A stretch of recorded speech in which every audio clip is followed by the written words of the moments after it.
Jawaar Qaasim jedhama. Biiroo Fayyaa Oromiyaatti dursaa garee dhabamsiisa dhibee busaati.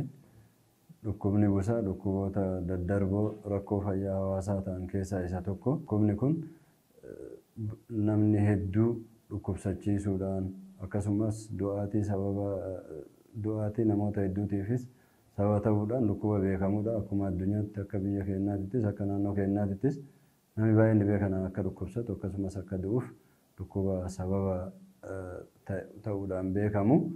Akka naannoo keenyaattis Oromiyaa keessa 2/3 akka ta'u dhukkuba kanaaf saaxilamaadha.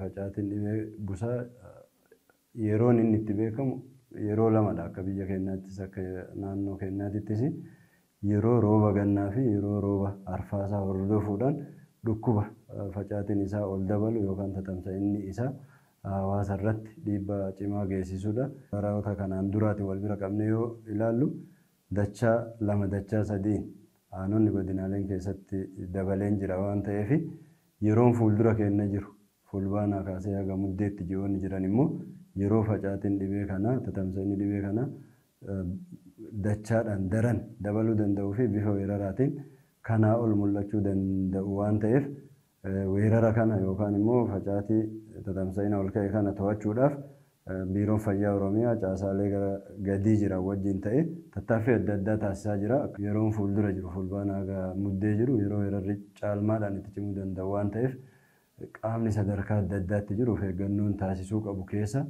tokkoffaa irratti hooggansi sadarkaa hundatti jiru dhimma kanaaf xiyyeeffannoo kennee ajandaa godhee hawaasa kakaasuun dadammaqsuun sadarkaa weerarri kun irra jiru akka to'annoodhaan ala hin baane to'atuudhaaf tattaaffii taasisuu qaba.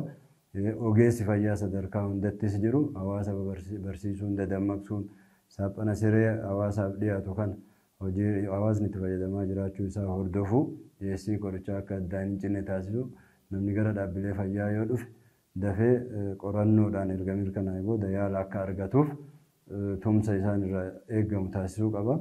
Akkasuma hawaasni bal'aan immoo tattaaffii biiroo fi caasaan isaa gara gadiitti jiru taasisu kan cinaa dhaabbachuudhaan mallattoolee dhibee busaa ho'a cimaa hollachiisuu dafqisiisuu busaa yookaan immoo qaama namaa caccabsuu qorrachiisuu isa kana yoo arge dafee gara mana yaalaa deemee yaalli dhibee busaa sadarkaa keellaa fayyaa kaasee haga hospitaalaatti kiliinikoota dhuunfaa keessattis tola kennama waan ta'eef hawaasni yaala argatee dhibee kanarraa fayyuu qaba.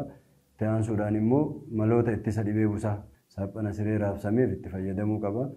Manneen biifaan keemikaalaa keessatti gaggeeffame kanneen immoo haga ji'a 4 haga ji'a 6tti keemikaalli kun bookee busaa kana ajjeesuu danda'a waan ta'eef manneen biifaman kan irra laambubuun gaazexaa itti maxxansuun bookeen kun akka hin duune taasisa waan ta'eef kanarraa of qusachuu qaba.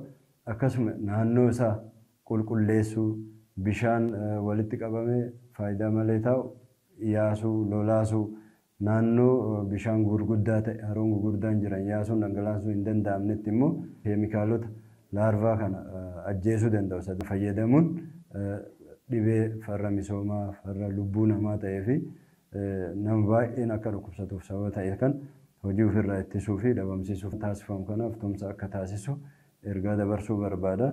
Galatooma.